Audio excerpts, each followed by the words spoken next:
নমস্কার, আবারও আপনাদের মাঝে ফিরে আসা নতুন নতুন কোনো ভিডিও নিয়ে। অবশ্যই আপনার কি রাশি, আপনি কিভাবে আপনি আপনার জীবনে ডেভেলপ করতে পারবেন, আপনি কি করে জানবেন যে আপনার সময় ভালো যাবে কি না, আপনার 2025 কেমন যাবে, সেটা জানতে হলে চোখ রাখতে হবে আমার এই ভিডিওতে এবং ভিডিওটা পুরো সম্পূর্ণ আপনাকে দেখতে হবে।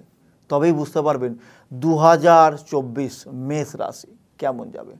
দেখুন, এটা হচ্ছে মঙ্গলের বছর 2025, কারণ 2 + 2 + 5, তাহলে 9 সংখ্যা, 9 হচ্ছে মঙ্গলের সংখ্যা।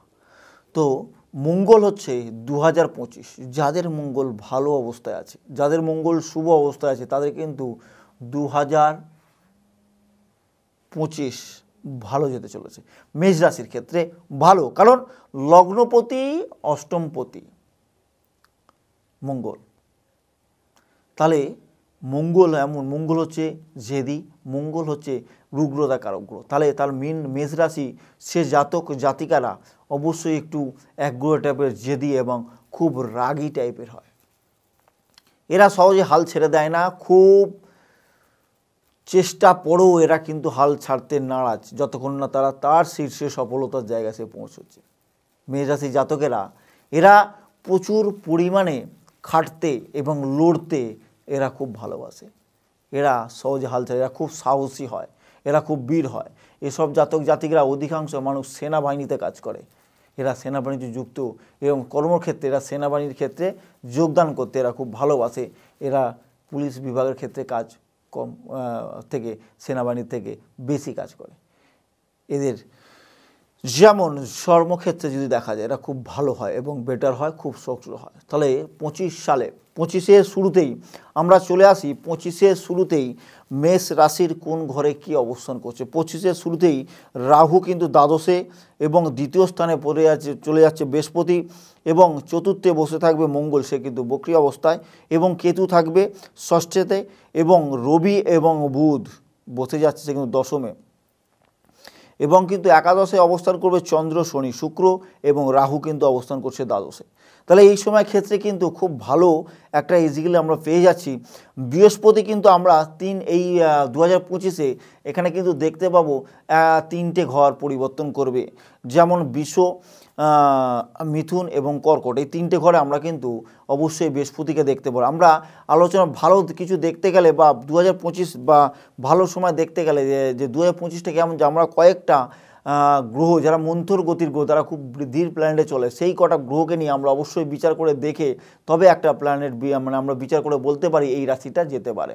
যাদের জন্মছক অবশ্যই বিচার করে দেখতে হবে, যেমন বৃহস্পতি, অবশ্যই রাহু, কেতু এবং শনি এবং মঙ্গল, এই কটাকে নিয়ে কিন্তু আমরা 2025কে বিচার করে আনুমানিক একটা বলতে পারবো যে এই সময় এই জাতক জাতিকারা এই সময় যেতে পারে। যেমন বৃহস্পতি 18/5/2025, 18/5/2025 পর থেকে বৃষ রাশি ত্যাগ করে মিথুন রাশিতে সে অবস্থান করবে।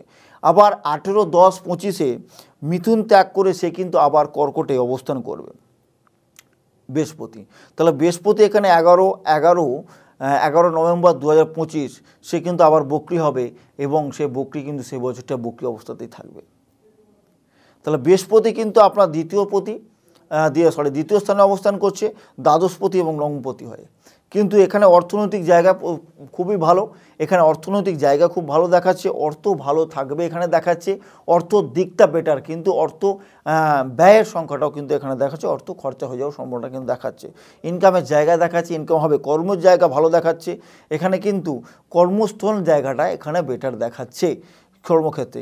যখন এখানে রাহু কেতুকে আমরা ছেড়ে দিতে পারি না, রাহু কেতু এরাও কিন্তু 18/5 মানে 18 মের পর থেকে এখানে কিন্তু সে তার একটা ঘরে কিন্তু পিছিয়ে যাচ্ছে। রাহু কি হচ্ছে দেখুন, এখান থেকে একটা ঘর পিছিয়ে যাবে, রাহু কেতু এক ঘর করে পিছিয়ে যাবে, যেমন কুম্ভ রাশিতে চলে আসবে, রাহু কিন্তু কুম্ভ রাশিতে চলে যাবে, এবং কিন্তু কন্যা রাশি ত্যাগ করে কেতু কিন্তু সে সিংহ রাশিতে অবস্থান করে যাবে। এখানে কিন্তু রাহু কেতু খুব ভালো ফল দেবে, কিন্তু এখানে একটা জিনিস আপনাকে জানতেই হবে, কেতু যখন এখানে পঞ্চম হাউসে অবস্থান করে যাবে তখন কিন্তু এর একটা প্রভাব কিন্তু প্রেম, ভালোবাসা এবং কিন্তু সন্তানের জায়গাটা একটু প্রবলেম কিন্তু এখানে ক্রিয়েট করবে। আবারও বলছি, এখানে রাহু কেতুর কিন্তু সমস্যার মধ্যে কিন্তু একটু দেখাবেই, কারণ 2025 সালে যখন রাহু ট্রানজিট করে কেতু ট্রানজিট করে পঞ্চম হাউসে আসবে, তখন কিন্তু একটু হলেও সমস্যার দেখা কিন্তু এখানে একটু দেখতে হওয়ার সম্ভাবনা কিন্তু দেখাচ্ছে। মঙ্গল কিন্তু এখানে আমরা দেখতে পাবো চতুর্থ স্থানে বক্রী অবস্থাতে, কিন্তু প্রথম বছরের শুরুতেই আমরা এখানে মঙ্গলকে কিন্তু বক্রী অবস্থায় দেখতে পাবো, বক্রী অবস্থায় থাকবেই।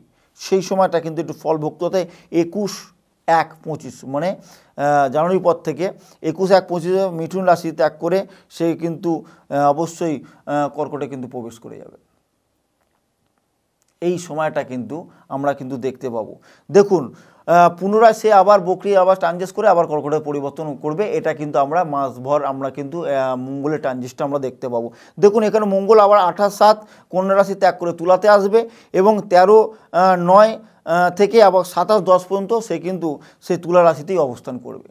তাহলে আমরা কিন্তু এতগুলো ট্রানজ্যাকশান কিন্তু আমরা 2025-এ কিন্তু আমরা দেখতে পাচ্ছি। এখানে কিন্তু ফল কি পাওয়া যাবে, এখানে দেখুন শারীরিক সমস্যার মধ্যে একটু ভোগান্তি আসবে, অর্থনৈতিক জায়গাটা বেটার আসবে, মঙ্গলের সংখ্যা যার ক্ষেত্রে কিন্তু এখানে যারা পড়াশোনা সায়েন্স নিয়ে পড়াশোনা করবেন ভাবছিলেন, যাদেরকে সায়েন্সের ক্ষেত্রে যারা ভাবছেন, যারা পড়াশোনার জন্য ক্ষেত্রে ভাবছিলেন, তাদের ক্ষেত্রে কিন্তু ভালো সময় আসতে চলেছে।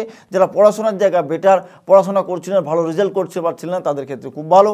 এবং ক্ষেত্রে দেখুন যারা বিবাহ জীবনের ক্ষেত্রে বলছি, বিবাহিত জীবন যাদের ক্ষেত্রে যে বিয়ে করবে ভাবছিলেন, মনের মানুষকে বিয়ে করে রাখতে চাইছিলেন, যাকে ভালোবাসছিলেন বলতে পারছিলেন না, তাদের ক্ষেত্রে বলি খুব ভালো সময়। যারা বিদেশ যাত্রা করবেন তাদের ক্ষেত্রে কিন্তু ভালো সময়। শারীরিক দিক থেকে একটু টালমাটাল যাওয়ার সম্ভাবনা, একটু এই জায়গা থেকে একটু সাবধানে চলবেন, একটু বুঝে শুনে চলবেন, অবশ্যই আপনার কিন্তু শারীরিক সমস্যা থেকে অবশ্যই বেটার থাকবেন। এবং যারা চাকরির ক্ষেত্রে বলি, কর্মক্ষেত্রে বলি, মানে কর্মর দিক থেকে এই বছর কিন্তু খুব ভালো।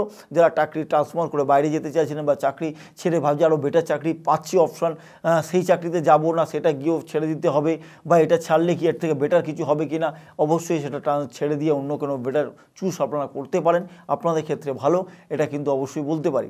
বিজনেস যারা করছিলেন তাদের ক্ষেত্রে বলি, বিজনেসে অর্থনৈতিক উন্নতি এবছর ডেভেলপ দেখাচ্ছে, বিজনেস অনেকটা ডেভেলপ করবেন, অনেকটা সাকসেস পাবেন। বিজনেস যেটা বলছিলেন যে ছেড়ে দেবো বা আর ভাবছিলেন যে বিজনেসটা আমি কি রাখবো কি না, সেই বিজনেসটা ছেড়ে দিয়ে বা অন্য কোনো বিজনেস করবো কি না, আমি আবারও বলছি ধরে থাকুন, এই বিজনেস 25-এ অবশ্যই আপনাকে ডেভেলপ দেবে এবং উন্নতি সাকসেস দেবে, এটা আমি আপনাদের বলতে পারি। তবে অনেক অনেক অনেক সমস্যা থেকে মেষ রাশি এবছর অবশ্যই বেটার ভালো যাবে, সুস্থভাবে সুন্দরভাবে যাবে এবং সুন্দরভাবে, কারণ যাদের জন্মছক বেটার আছে তাদের ক্ষেত্রে বলি অবশ্যই বেটার এবং সুন্দরভাবে কাটাতে পারবেন। তবে আজ সেখানেই শেষ করি, আবারও ফিরে আসবো আপনাদের মাঝে আরও নতুন নতুন অনেক কোনো ভিডিও নিয়ে। আজ এখানেই শেষ করি, ভালো থাকুন, সুস্থ থাকুন, নমস্কার।